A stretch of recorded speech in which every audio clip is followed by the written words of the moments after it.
Great fun and met wonderful people. Thank you for your attendance.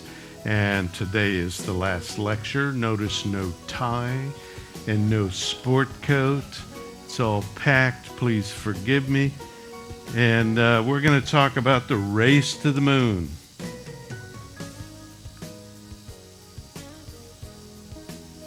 You want to kill the music, Gary? Thank you. So, how did America race Russia to the moon? And the big thing that I admire about John Kennedy was that Russia was at this time in the 1960s was our Cold War enemy, and they had bigger rockets, and we have intercontinental ballistics missiles topped with thermonuclear weapons on top of them, pointed at each other. The Russians were ahead in the space race we talked about yesterday, very early. First Sputnik, first Yuri Gagarin, first woman in space, first to fly 3 people in space, and they were continuing to do first. We finally caught up in the mid-1960s, and now we are ready to, after the Gemini program, we have proven and checked off the list the important things we had to learn to do in space. Rendezvous, docking, spacewalks, prove the spacesuits, prove the hardware in low Earth orbit before you commit going to the moon. What I admire about John Kennedy's challenge to lead the space age and go to the moon and return in this decade was that he knew that he needed to drive American technology forward and to have us become leaders in space exploration, and he did it with a remarkable and difficult challenge even before the first American, Alan Shepard, did a suborbital flights, and he did it without it being an arms race. That's the thing I admire. We could challenge Russia, our Cold War enemy, with we can build bigger bombs and bigger rockets and all of that. But he chose a path that would do and have the same result in bringing our technology into leadership and catching up, but without an arms race. So in May of 1961, before Congress, John Kennedy said, we choose to go to the moon, and we in this decade and do other things, not because they are easy, but because they are hard. And we mean to set sail, and we ask God's blessing, and he said we're going to lead the world in space exploration, and so we did. He repeated that speech down in Houston in 1962 at Rice University, and of course by this time we were beginning to we had already started building the Mission Control Center, and Houston would become really the leadership once the rocket cleared the tower. The Apollo program required huge new rockets, a giant leap forward from any of the rockets that we had before. We did more than 7 years of spacecraft and launch vehicle development and testing before the first manned mission would be flown. There were 2 basic vehicles. The top 1/2 is the same on both vehicles, meaning the Apollo capsule service module, the S-4B, or the third stage. But in order to do our testing in low Earth orbit, we used a smaller first stage, and it was called the Saturn 1B. But to go to the moon required the largest rocket ever developed, which could actually put into orbit 260,000 pounds. That's 2 DC-9s, basically, or no, fully loaded DC-9. This is equivalent of throwing the space shuttle into orbit, by the way, plus about 15%. And we could send 220,000 pounds or 100,000 kilograms of useful payload to the moon. These were magnificent and huge rockets. Not only new rockets, but we needed new spacecraft. Look at the size comparison, this is to scale, of the Mercury capsule with 1 astronaut in it, the Gemini capsule with 2 launched on a different booster, the the Titan II, and then finally Apollo, which had the lunar lander, the lunar excursion module called the LEM, the command and service module. This is the module that does the burns to take you to the moon, have you orbit the moon, have you get out of orbit from the moon, and then start back to Earth. The other interesting thing is, as we used each stage and it performed its function, we threw that piece of rocket and hardware away. So each time we're getting smaller and smaller and taking smaller amounts of propellant to bring it back. This is the landing module with its landing engine, which after touchdown on the moon with its legs that you see here, it became the launch pad to send the ascent vehicle with the 2 astronauts back into lunar orbit to rendezvous and dock with the command and service module right here. Then we would discard this, send it back into the moon, and only this piece right here landed on Earth. Look at the size comparison of John Glenn's Friendship 7, then the Gemini, and now the mighty Saturn V. Incredible leap forward in new spacecraft and new rockets. Some of the different components required to go to the moon. This is the launch and escape system. This shroud covered the Apollo module to prevent aerodynamic heating and aerodynamic forces from supersonic flight as we climbed up out of the atmosphere from damaging the capsule. Here's the docking mechanism. This is where the 3 astronauts sat during launch and re-entry. They had a little bit room down here for spacesuits and other things. The service module had all of the propulsion, power. The atmospheric conditioning is inside the command module, but all of the fuel and oxidizer for this engine and the communications antennas, high gain communication antennas on the service module. Not only new rockets and new spacecraft, but we added new astronauts. The second group of astronauts are all in the back row. Many of these you will recognize some of them. The original 7 astronauts in the front row. Here's Jim Lovell.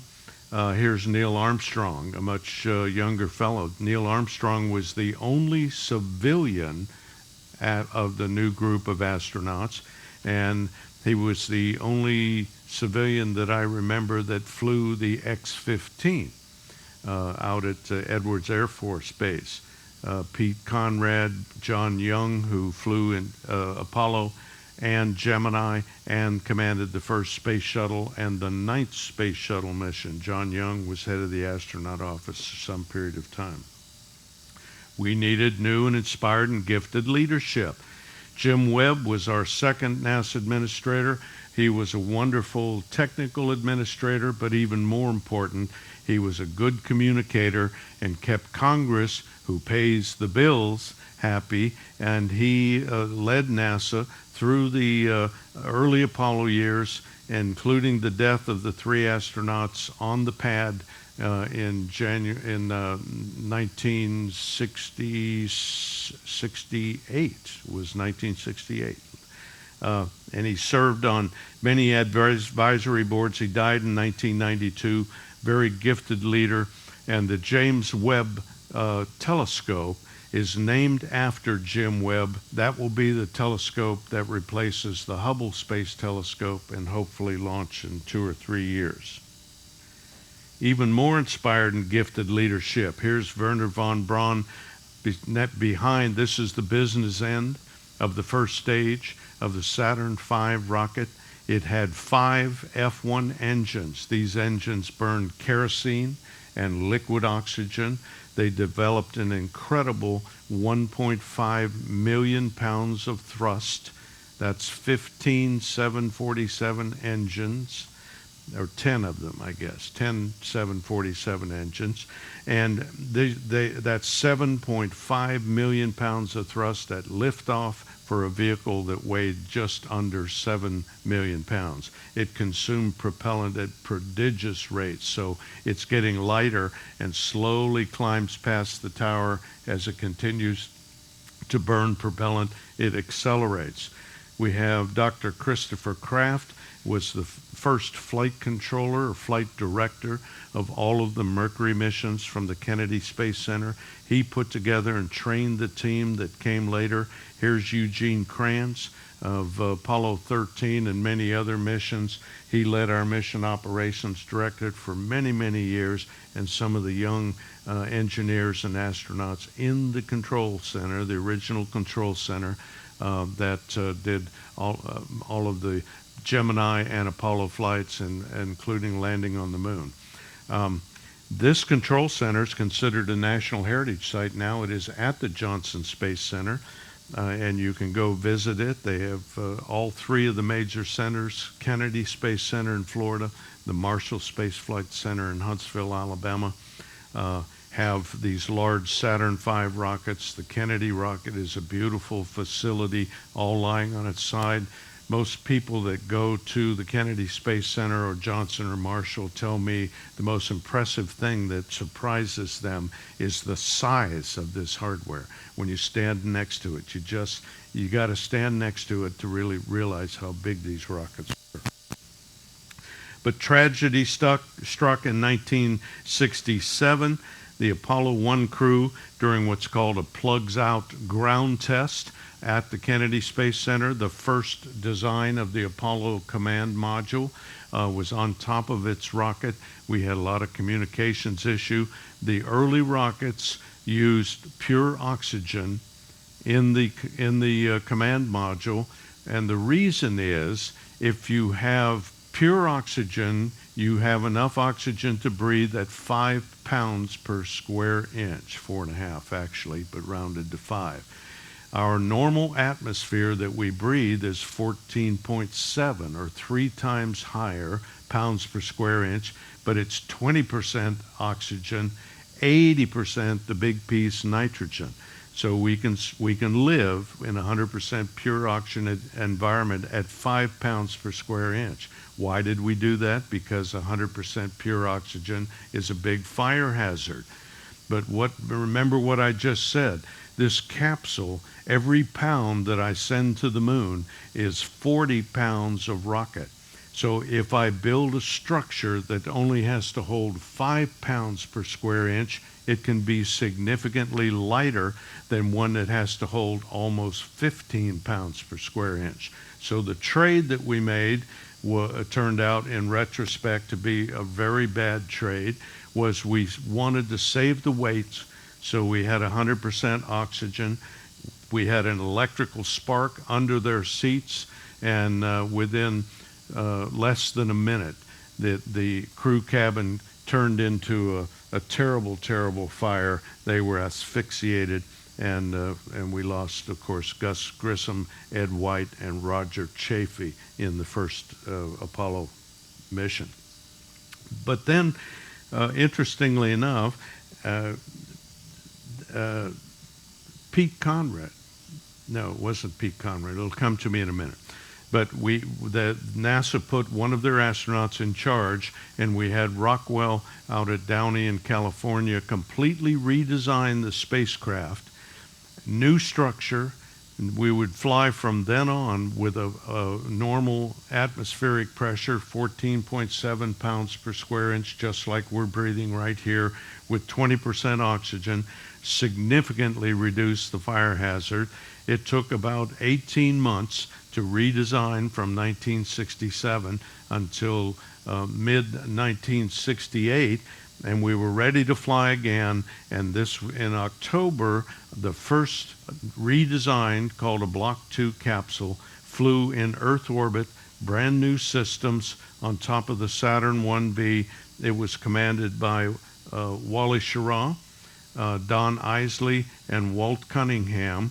And this crew did a wonderful job, checked out all of the systems of the brand new Apollo on what was called Apollo 7, only circling in Earth orbit, because if we had a new systems problem on the redesigned command module, then we could make an emergency descent and be back at the surface of the Earth in less than 40 minutes or so. If you were on the moon, you would never commit this brand new hardware to go to the moon because it's 3.5 days each way. Very, very successful. And that led to a very gutsy but a risky next flight decision by NASA on Apollo 8.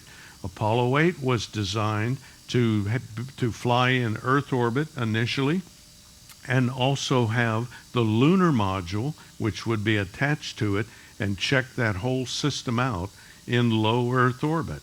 The lunar module had significant weight issues, was late in the development cycle, was not ready to fly by the time Apollo 8 is scheduled to fly in Christmas of 1968. We also had intelligence that suggested that the Russians were preparing to send a Soyuz capsule, not for landing, but with their huge Nova, their huge rocket that I'll show you a little bit later, and send one astronaut, one cosmonaut, around the moon. So because of those two reasons, the lunar module's not ready to fly. We had a very successful first flight of the command module and service module in Earth orbit. NASA redesigned this mission in about 3 months, and what we did was we used the Saturn V-B. This was the first manned launch of the mighty Saturn V, the biggest rocket. We put it in Earth orbit, and then we fired the S-4B, the third stage, only uses half of its propellant to put you in orbit, uses the rest of the propellant to put you on a trajectory toward the moon. Now, very interestingly, here's where the moon is at launch. Here's where the moon is when they arrive, and we deliberately go around the front edge of the moon so that if there's some problem with the service module engine, by going around the front side, the orbit would bend around and do what's called put you on a free return trajectory back to Earth. So it was a safety maneuver that would allow us to have more options if you had some propulsion engine failure. We always did that. Then we fired the service propulsion module engine, put us in lunar orbit, did many lunar orbit checkouts as we're going around. Of course, no lunar module, you can't land. And then what we do is called transinjection. When we're ready to come back to Earth, fire the main engine of the service module, put you on a return trajectory into Earth, splashing down into the Pacific where the aircraft carrier was. The other important difference between going to the moon and re-entering from low Earth orbit is when you re-enter from low Earth orbit, it's a very high speed, 17,500 miles per hour. Returning from the moon, when they hit the atmosphere, they are at 25,000 miles per hour, almost 50% faster. So the thermal protection system of the heat shield on the bottom has to be much thicker, much stronger, much higher return velocities. I believe this picture changed the view, our view, human view of Earth forever. This was taken by the Apollo 8 astronauts as they are orbiting the moon. We didn't have big picture windows like you might have in your room. There were only 3 or 4 different windows on the command module. In space, you don't want a lot of glass because it's structurally difficult to make it strong enough to hold those pressures. It is possible. And the guys were, they were maneuvering the spacecraft, and suddenly they started, oh, look at that moonrise. And then they send Walt Cunningham down and say, go get the cameras. And then they start arguing about what's the f-stop and get the color film. And finally, out of the window, they got this magnificent picture of the half globe of Earth. For your information, if you Google Apollo 8 Earthrise, you can find a website that has a very nice reconstruction of how the spacecraft is oriented. You'll hear the astronauts, because we recorded their sound of their voices on board, talking about Go get the cameras, all excited, and get this, and it'll show you a picture of the Apollo spacecraft being maneuvered and where the Earth is coming up on the window. It's actually a very, very nice reconstruction of this incredible event that's well worth looking if you'll Google Apollo 8 Earthrise movie or something, or simulation. Now the lunar module is ready to be tested in Earth orbit, and that is done by Jim McDivitt, Dave Scott, Rusty Swikert, and again we go back to the Earth orbit. This is Apollo 9, and this is only 3 months after Apollo 8. We have these missions stacked up in order to make Kennedy's goal. Each one has a new objective, and they're only about 3 minutes apart. There are multiple mission control teams training for like Apollo 8. Then they might return to do Apollo 11. The flight crews are all in different training sessions because we're stacking these missions up about every 3 months to do major new things. They take the lunar module Spider. How did we carry Spider? It's in the front of the third stage in low Earth orbit.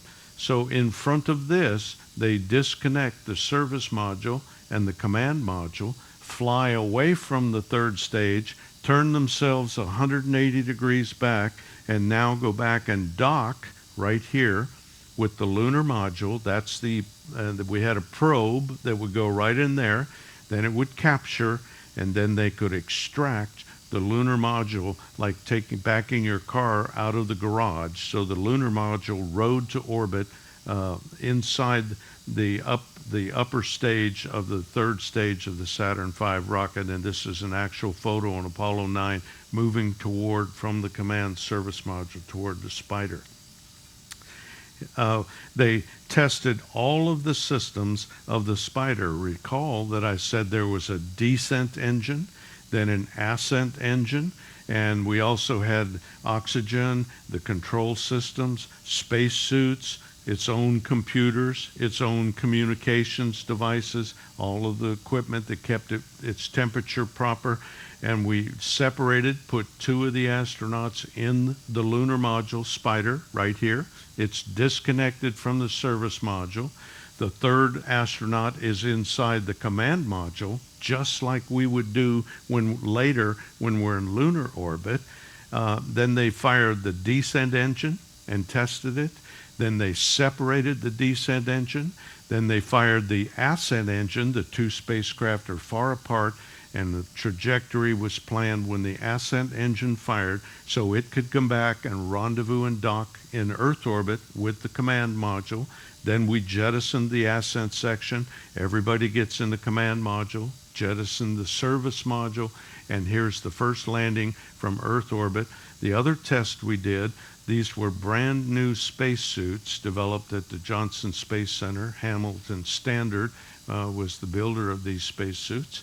And we wanted to test them in orbit, so everybody suited up in their spacesuits, and Dave Scott opens the hatch, and we go outside and we test all of the various systems of the spacesuit. The spacesuit has the same complexity as this huge command and service module. It has to control the air you breathe, take the carbon dioxide out, control the humidity.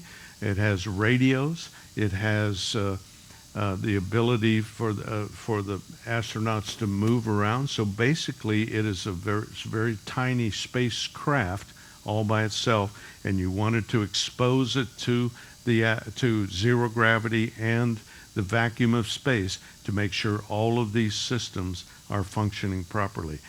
Everything worked great. There are always problems that the ground control team and the astronauts are solving constantly, and that's why it was so important. So what were the Russians doing? They developed a huge new rocket. I'll show you in a picture to give you a sense of how big it is compared to the Saturn V. They are comparable. It was called the N1. Here's the amazing thing about the N1. We had 5 engines on the back of the first stage of the Saturn V. We chose to build bigger engines, more powerful thrust to reduce the complexity. Think about this.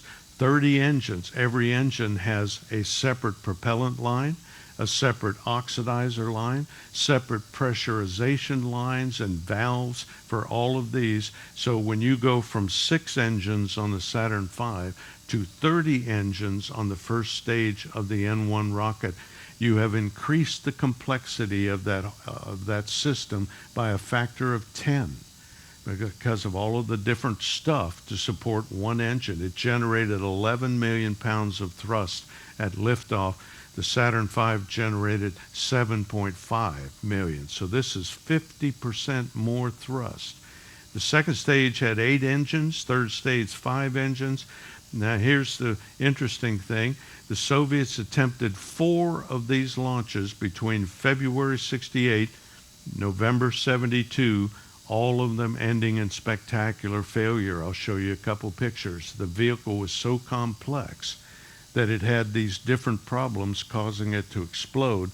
The Russians are very clever, very capable. They would have solved these problems, but look, by November 72, what had happened in America on Apollo 11 in 1969. We had won the race to the moon. They no longer need this rocket, so they move. A couple more pictures before I tell you what they did. Look at the back end of the massive N1. Here's their relative size, 5 engines versus 30. This is just the first stage. And then they have the second stage here and the third stage. Again, the Russians roll out this massive, incredibly large vehicle horizontally, and they have some of the biggest hydraulic systems and cranes in the world to stand it up. Of course, it has no fuel, but it's still empty weight. It's a very, very heavy vehicle. And it was just an incredible undertaking. The first one exploded 68 seconds after liftoff with an engine fire in the first stage at February 1969. The vibrations, the shaking, the hydrodynamic shock. What that means is, have you ever heard your plumbing in your house make these banging noises? Sometimes we can capture a little air and you introduce pressure, and you do this with 30 engines, you get this hydraulic water hammer, and it can physically break the propellant lines. That's what they think happened on this first one. And then they went back, it fell back to the pad and destroyed one of the pads. Here's an actual photo at Baikonur of the 2 massive N1 Russian moon rockets on the pad. They designed the lunar orbital module just as we did. Notice the designs are very different, but do you recognize this shape for today's Russian manned spacecraft, the Soyuz? Same basic design with its service module.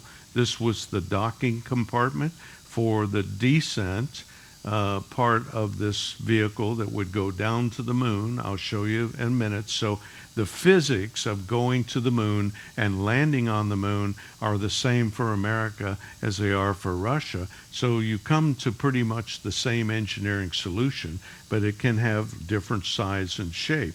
And all of that's good. This was their docking compartment. Here's the Luny Kораblь. Kораblь is the Russian word for capsule. Notice its size, smaller than the American lunar module, but would have been very capable to take 2 cosmonauts down to the moon. They used the same concept. Here's the landing section and its pads. It became the launch pad for the ascent section right here. On top of the ascent section is the docking module that would go back to the orbital Soyuz that's in orbit about the moon. Apollo 10, a very successful Apollo 8.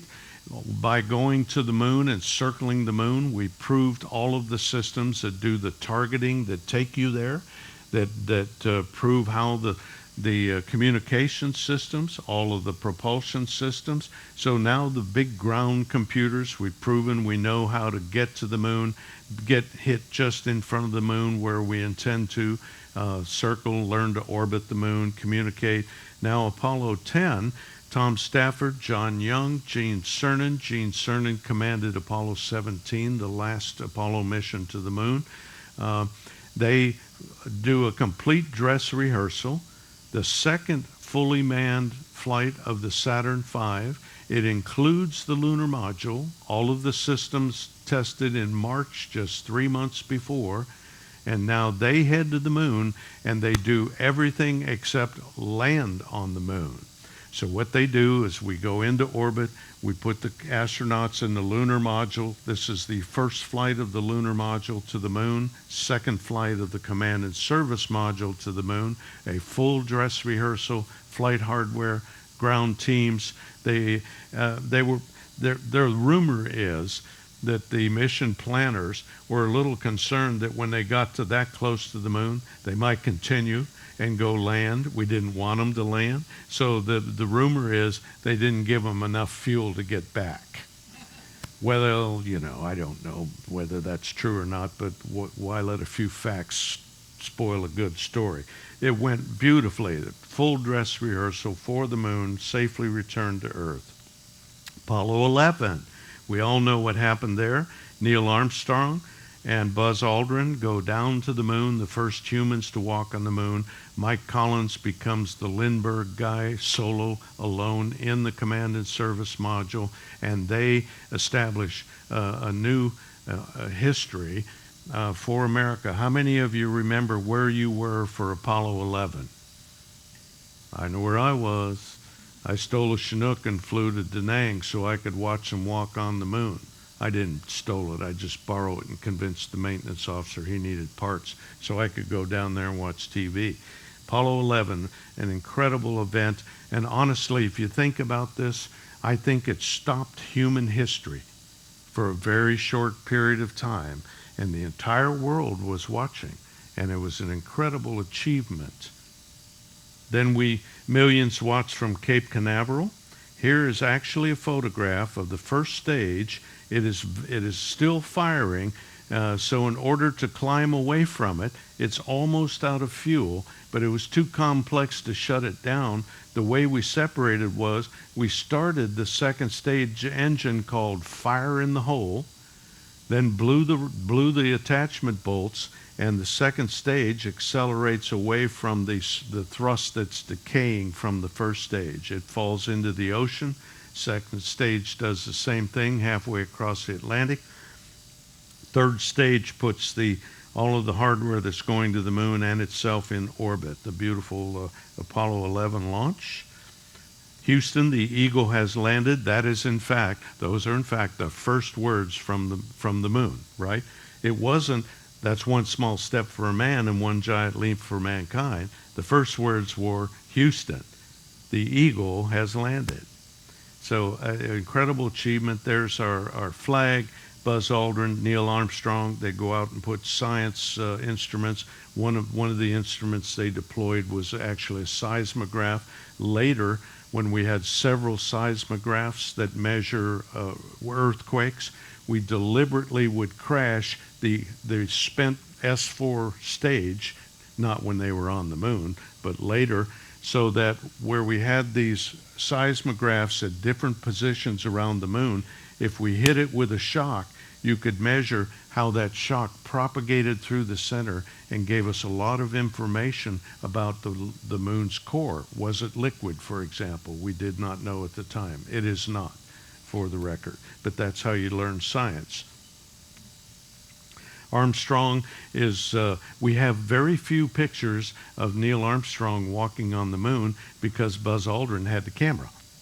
But interestingly, Neil had the camera. So Neil is taking a picture of Buzz, and in his reflector is the lunar module, Eagle, back here, and this is Neil Armstrong reflected in Buzz Aldrin's helmet. We came in peace for all mankind. The gold palm branch on the lander still there for any future salvage experts. I know there are some people that understand marine law, etc., on board. So that will be quite a plaque that should go in the Smithsonian someday in the future, we hope. And here's the Eagle, just the ascent portion that has lifted off the surface of the moon after the landing and gathering the rocks and doing their science. Here comes the Eagle back into lunar orbit. approaching Columbia. That's the name of the command and service module. And guess what's in the background as they're approaching Columbia? That's the Earth. Worldwide celebration begins. Here's flight control. Dr. Christopher Columbus Craft. Can you imagine going through school with that name? I thought I had a funny name going to school. Christopher Columbus Craft. Great, great American, great leader, still alive, and one of my mentors early in my career, the senior NASA managers at the time. And this is when you were still allowed to smoke in federal buildings. As I grew up through the space shuttle program, that all went away. You know, you had to go outside. But they're lighting up victory cigars. Safe landing in the Pacific. President Nixon comes aboard the USS Hornet.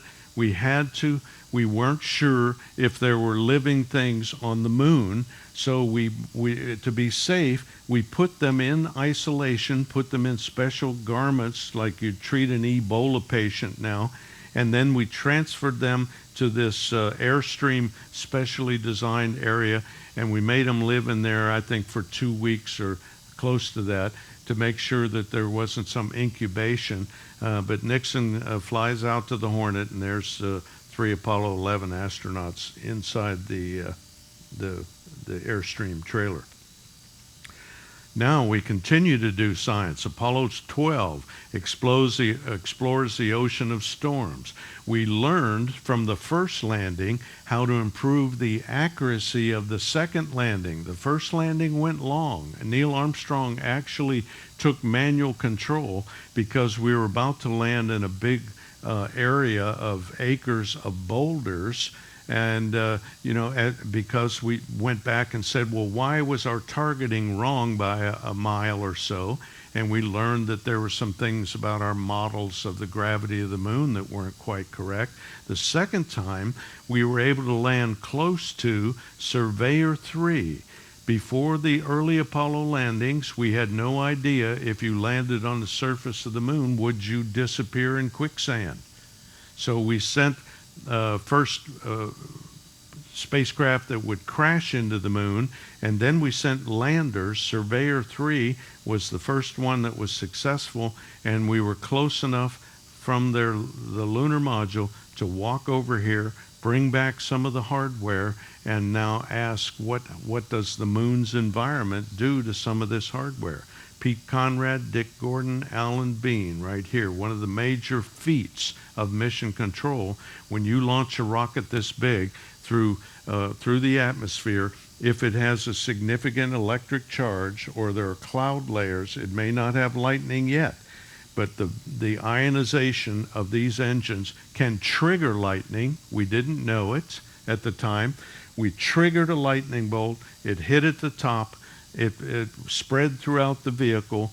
It actually upset the command and service module computers. The Saturn V had its own computer and continued to fly. It was not upset, and that barely gave us enough time to figure out what to do to reset this computer. And then the team in Earth orbit did major system checks. What systems do we need? Could they have been damaged before we committed going to the moon? An extraordinary ground effort to commit this mission after being struck by lightning and nearly losing the command module's computers and control of the vehicle after the first 2 stages were gone. They actually successfully went to the moon and landed.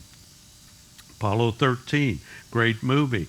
Here's what happened after an oxygen tank exploded in the side of the service module. Of course, we could not see this damage until they actually went around the moon and came back to Earth and separated the module. It was no longer needed. There's significant damage here.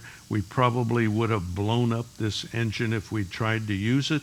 They were running out of oxygen. We used the lunar module as a lifeboat. And actually brought the astronauts back. You'll hear a story if you see the Apollo 11 movie of this carbon dioxide is building up to dangerous levels. We didn't realize at the time that the scrubbers that would take the carbon dioxide out in the command module were a different size and shape than they were in the lunar module. So they took all of this stuff and put it on the table and says, you have to figure out how to make this square peg go in this round hole. And here's what you have: duct tape, spacesuit hoses, spare lithium hydroxide canisters, and they did that successfully. Jim Lovell, Jack Swikert, Fred Hayes. They had to come back at near freezing temperatures to save enough power, since we had blown up all the power of the command module, and save its batteries only for re-entry. It was 3.5 days of coming back like you were living in your refrigerator at 38 degrees Fahrenheit, just above freezing. Fred Hayes got very, very sick. Apollo 14, very, very precise landing. We're getting better and better.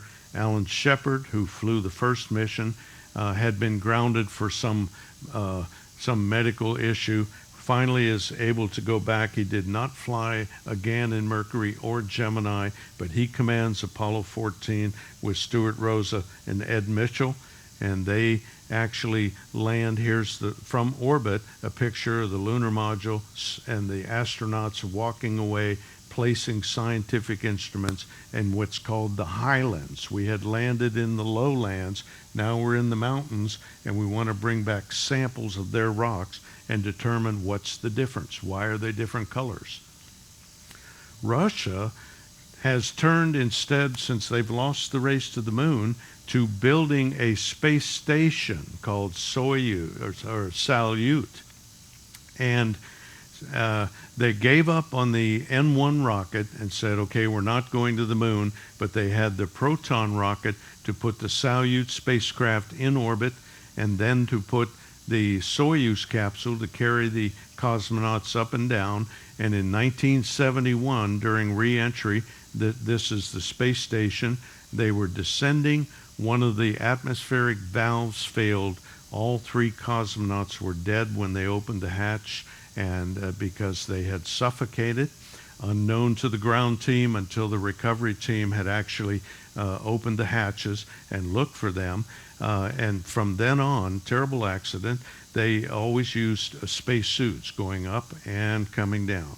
Here's a picture of Salyut, the first Salyut spacecraft, as they were after undocking and getting ready for re-entry. Apollo 15, we continue. Now we're expanding science. We actually send a car, the lunar rover, built by General Motors, up, and it was specially folded in the side of the lunar module, and they would unfold it like one of my grandkids, they have, what do they call those transformer thingies? They're all folded up into something, and then they become a pterodactyl or they become a robot. These were carefully folded. They worked fabulously. They had their own comm antenna, and now we have increased the distance that the astronauts can go for additional science by a huge amount. The other thing that rocket scientists always do, have a backup plan. We designed the Apollo spacecraft to safely land 3 astronauts, even if one of the parachutes failed, and sure enough, it did on Apollo 15, and they brought back one of the very early rocks that was over 4 billion years old that gave us a lot of information about the materials in the early formation of the solar system. Apollo 16 carried John Young, Tom Mattingly, Charlie Duke. We went into the Descartes Highlands in April of '72. They spent 3 days on the surface, the longest period of time yet, and did several lunar rovers to explore these large regions. And they also did a deep space spacewalk to retrieve film for the science community as we were mapping the surface of the moon with the command and service module. This picture was taken from the lunar rover just at ignition of the ascent stage. Here's the Apollo 16 crew. The last mission, Apollo 17, last trip for any humans to moon. Gene Cernan, Ron Evans, and finally geologist Harrison Schmitt was targeted to go because all of these were test pilots. And finally, the science community said, we really need a geologist on the moon, and Harrison Schmitt did that. And here's their crew. Sadly, America lost interest in the Apollo program. The three Saturn V rockets that you see at the Kennedy Space Center, Johnson Space Center, and Marshall Space Flight Center, the hardware was built, and those are the rockets that should have flown Apollo 18, 19, and 20, and for budget reasons, those missions were canceled. Let's see if I can get you a picture of what it might look like for lifting off the moon, if you'll watch that. This is taken from the lunar rover, being commanded by the ground. On the previous mission, they learned how they had to anticipate because of the 1.5-second delay. And there's the Apollo 17 ascent module lifting off the moon, heading up into lunar orbit and returning to the command and service module. Pretty cool stuff. Now if I can figure out how to get out of it. No, I don't want to do you again. There we go. So we moved on to orbiting space stations like the Russian Skylab in May of 1973, used the upper stage as a wet laboratory for the mighty Saturn V. It didn't have to have fuel. We weren't going to the moon. We're going into lunar orbit. We flew 3 different Skylabs. The huge solar telescope gave us a lot of information about the sun. It could actually make eclipses of the sun with a special device, and we learned a tremendous amount of information. During ascent, one of the solar panels was ripped off by the aerodynamic forces. It should have been out here. It was seriously overheating, looked like we would lose Skylab. The ground team, before the astronauts launched 2 days later, figured out how to put a sun shield, basically a fancy tent, a cable cutter, because a cable had kept this from deploying. We didn't have enough power. The astronauts go up there and do a repair that allowed Skylab mission to complete 3 incredible missions without human ingenuity and the ability to work in space. We would never have completed the Skylab mission. We kept building on the time. A Skylab 2 crew spent 59 days in space. A Skylab 3, including,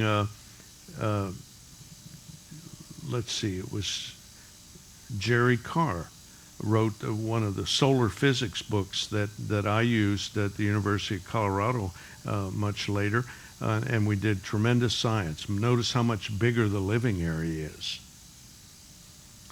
And then we started to work with the Russians, Detente in Space, what we called ASTP, Apollo-Soyuz Test Project.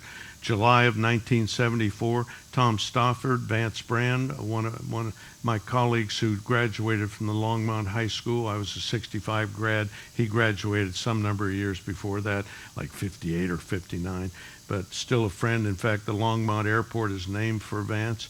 And here are the 2 Russian cosmonauts, Alexei Leonov, Valery Kubasov.